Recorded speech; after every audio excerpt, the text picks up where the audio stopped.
आता मी चालली आहे माझ्या बागेतली हळद काढायला. मे महिन्याच्या सुरुवातीला आम्ही आलं आणि हळद दोघंही एकसाथ लावले होते, कारण दोघांनाही पीक पूर्ण व्हायला कालावधी सारखा लागतो, म्हणून आम्ही ती दोन्ही पिकं एकसाथ घेतली होती. हळद कशी पूर्ण झाली तुम्हाला दाखवते ते या. हे बघा, जेव्हा ही हळदीची पानं पूर्णपणे सुकतात, म्हणजे आधी ती हिरवी असतात आणि जेव्हा ही सुकतात तेव्हा समजायचं की त्या पानांमधला सगळा अर्क आपल्या हळदीत म्हणजे त्या कंदात उतरतो आणि तेव्हा ती हळद पूर्ण तयार झाली असं समजायचं आणि मग ती काढायला घ्यायची. तर ही बघा, माझी हळद तयार झाली.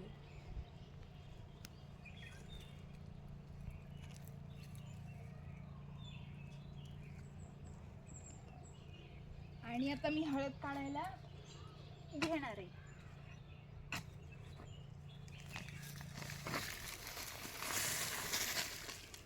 हे बघा, एका कंदापासून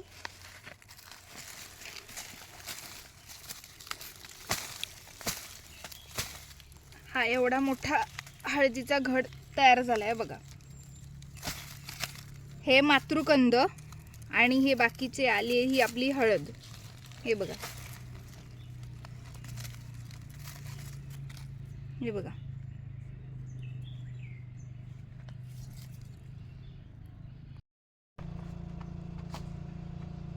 बापरे,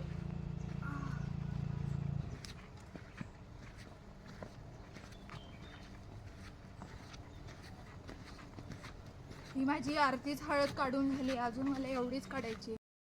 दिवसभरात माझी एवढी हळद काढून झालेली आहे आणि ती काढून झाल्यानंतर छान धुवून घेतली मी ती.